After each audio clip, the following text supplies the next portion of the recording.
سوال یہ ہے کہ کیا حق ترجمے کا اس کو دینا چاہیے؟ قرآن کے الفاظ سے اس کو دلچسپی نہیں، قرآن کے یاد کرنے سے اس کو دلچسپی نہیں، قرآن کی اشاعت سے اس کو دلچسپی نہیں، ترجمے سے دلچسپی کیوں ہے؟ پہلے ہمیں اس کی وجہ جاننی ہے۔ سمجھ رہے ہیں یا نہیں سمجھ رہے ہیں؟ نمبر 2، پھر اس کو یہ حق دینا چاہیے یا نہیں، یہ وجہ جاننی ہے۔ بس 2-4 منٹ میں میرے دانشور دوست کو قرآن کریم کے صرف ترجمہ کرنے سے، تفسیر کرنے سے دلچسپی ہے اور کسی چیز سے دلچسپی نہیں۔ دوسری طرف ملا ہے، ملا کہتا ہے پڑھانا بھی میں نے، ایمان بھی میں نے سکھانا ہے، عمل بھی میں نے سکھانا ہے، تو ترجمہ بھی میں نے کرنا۔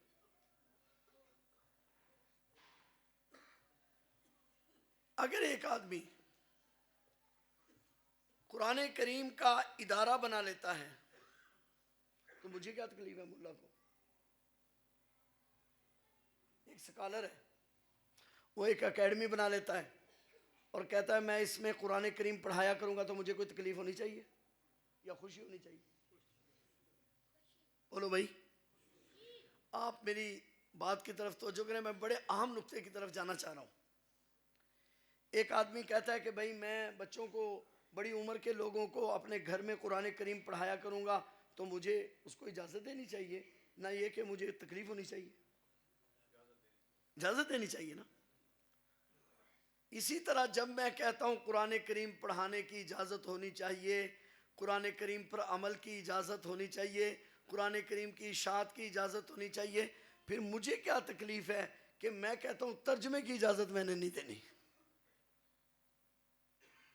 اب دونوں طرف سے بات چل رہی ہے کہ سکالر پڑھانے کی اجازت نہیں مانگ رہا، عمل کی اجازت نہیں مانگ رہا، اشاعت کی اجازت نہیں مانگ رہا، ترجمے کی اجازت مانگ رہا ہے۔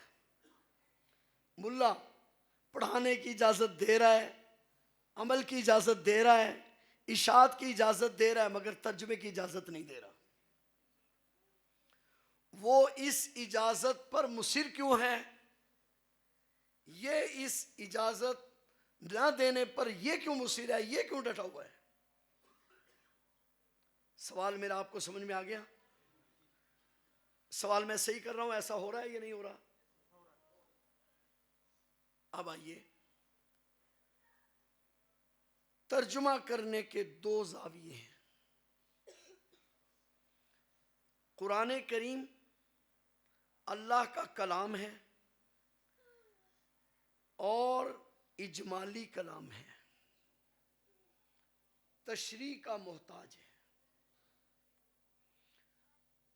قرآن کریم میں آج جمعے کا دن تھا، ہم نے قرآن کریم میں پڑھا یا ایھا الذین آمنوا اذا نودی للصلاۃ من یوم الجمعہ، اے ایمان والو جب تمہیں جمعے کے لیے ندا دی جائے تو فاسعوا الی ذکر اللہ، تم اللہ کے ذکر کی طرف دوڑو۔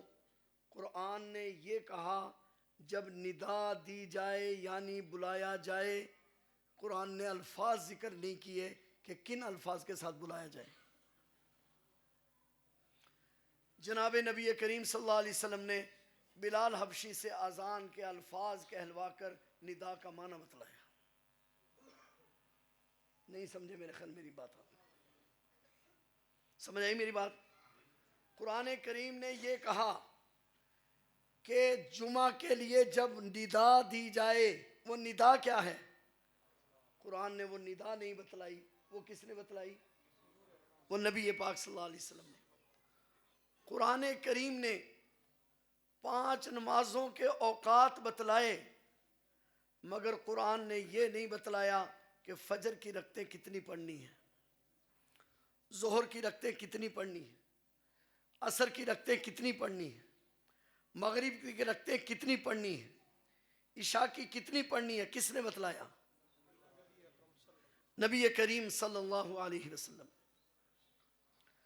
قرآن کریم نے یہ کہا حج کرو، عمرہ کرو، قرآن نے یہ نہیں بتلایا احرام کہاں سے باندھنا ہے، قرآن نے یہ نہیں بتلایا طواف کہاں سے شروع کرنا ہے کہاں ختم کرنا ہے، قرآن نے یہ نہیں بتلایا طواف کے چکر کتنے لگانے ہیں، قرآن نے یہ نہیں بتلایا احرام باندھتے وقت نیت کیا کرنی ہے، قرآن نے یہ نہیں بتلایا کہ احرام ختم کرتے وقت کیا طریقہ اختیار کرنا ہے، یہ کس نے بتلایا؟ یہ نبی پاک صلی اللہ علیہ وسلم نے بتلایا۔ ہے توجہ آپ کی؟ یہ نبی پاک صلی اللہ علیہ وسلم نے بتلایا۔ قرآن کریم نے زکوٰۃ دینے کا حکم تو دیا مگر قرآن نے نصاب نہیں بتلایا، سال میں کتنی بار دینی ہے قرآن نے نہیں بتلایا۔ قرآن کریم نے زکوٰۃ دینے کا حکم دیا، گائے کتنی پر زکوٰۃ ہوگی، اونٹ کتنوں پر زکوٰۃ ہوگی، بکریاں کتنی زکوٰۃ میں آئیں گی، قرآن نے تفصیل نہیں بتلائی۔ کس نے بتلائی؟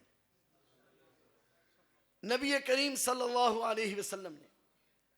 تو اب قرآن کریم کے سمجھنے کے لیے ہمیں در رسول اللہ صلی اللہ علیہ وسلم پر جانا پڑا یا نہیں؟ جی بولیے بولیے ذرا، سفر زیادہ ہے، ہمیں در رسول اللہ صلی اللہ علیہ وسلم پر جانا پڑا۔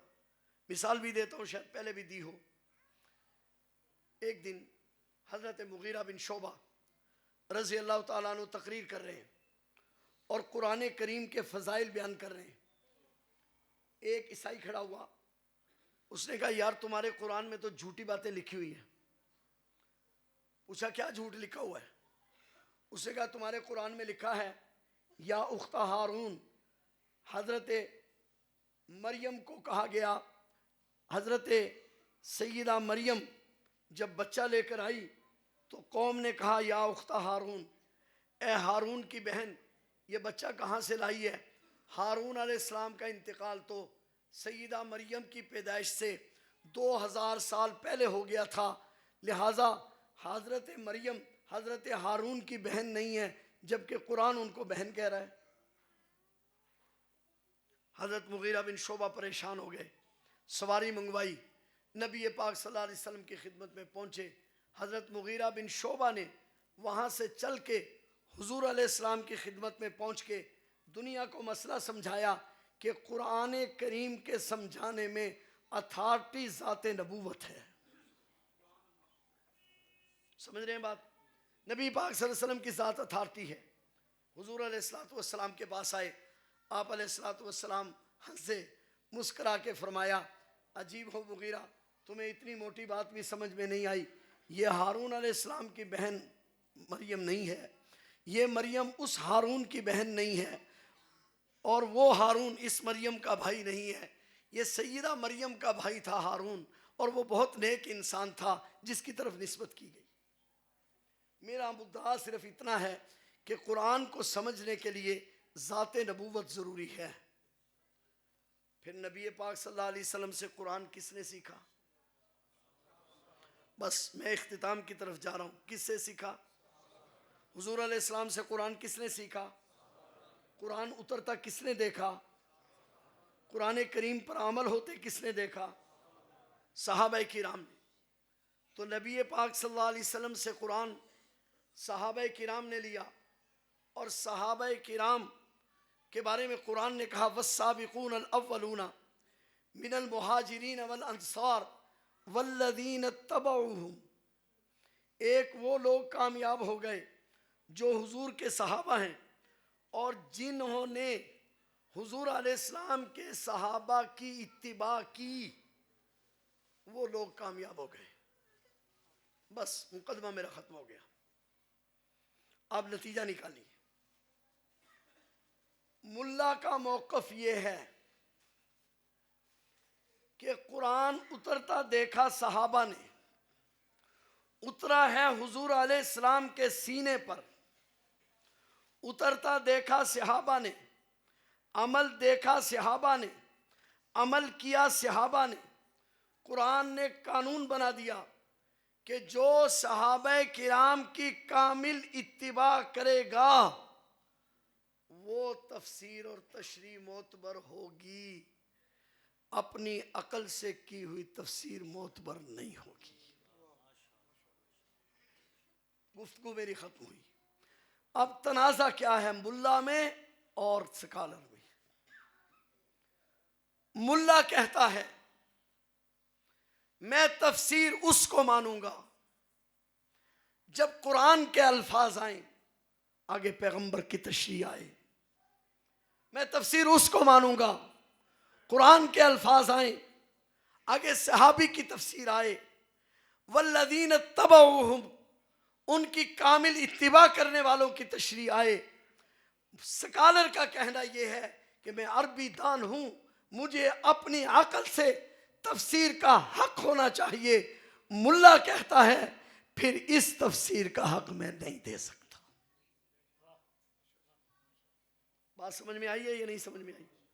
بس ہمارا قضیہ یہ ہے کہ ہمارا یہ موقف نہیں ہے کہ آج پڑھا لکھا دانشور قرآن کریم کا ترجمہ نہ کرے. یہ ہمارا موقف نہیں ہے. ہمارا موقف یہ ہے کہ قرآن کریم کا ترجمہ کرنا ہے تو ان اصولوں کے تحت کرنا ہے. جو اصول قرآن کریم کے ترجمے کے ہیں اور ان اصولوں کے بغیر چور راستے سے مرزا غلام احمد قادیانی، غلام احمد پرویزی، جاوید احمد غامدی ان کی طرح چور راستوں سے آنے کی اجازت، چور راستوں سے آنے کی اجازت. یہ تو بات ان سے ہے. آپ سے سوال یہ ہے کہ جب قرآن کریم کے الفاظ میں ملا بے ایمانی نہیں کر رہا، اپنے بچے کو عملی طور پر قرآن کریم سمجھانے میں، عملی زندگی میں ملا بے ایمانی نہیں کر رہا، جب اشاعت میں ملا بے ایمانی نہیں کر رہا، پھر ترجمے میں بے ایمانی کیسے کر سکتا؟ لہٰذا ہم نے ان مدارس پر، ان علماء پر، ان علماء مشائخ و محدثین پر جس طرح قرآن کے الفاظ میں اس پر اعتبار کیا ہے، معنی اور مفہوم میں بھی اس پر اعتبار کرتے ہیں. اسی معنی اور مفہوم کو سمجھانے کے لیے، قرآن کریم کے ان حقوق کو پورا کرنے کے لیے یہ ادارے بنائے جاتے ہیں. اور یہ سلسلہ حضور علیہ السلام کے دور سے صفہ سے چلا ہے اور اس وقت تک باقی رہے گا جب تک اللہ نے اس دین کو باقی رکھنا ہے. تو آپ کا کیا خیال ہے کہ یہ مدرسہ جاری رہنا چاہیے؟ بس گفتگو میری ختم ہوئی. مدرسہ جاری رہنا چاہیے. اللہ تعالیٰ سے دعا ہے اللہ جل شانہ ان گلشنوں کو اسی طرح آباد رکھے، دین سیکھنے سکھانے والے یہاں اسی طرح جمع رہیں.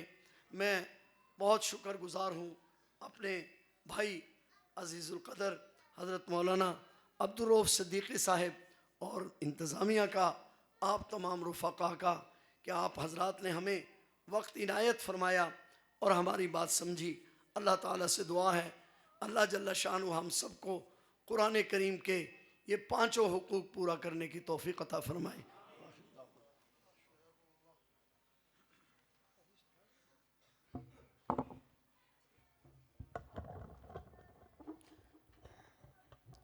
ماشاءاللہ آپ حضرات نے تشریف رکھی اور اپنا قیمتی وقت عنایت فرمایا. یقیناً یہ آپ کا وقت ضائع نہیں ہوا بلکہ اس سے ایمان بہت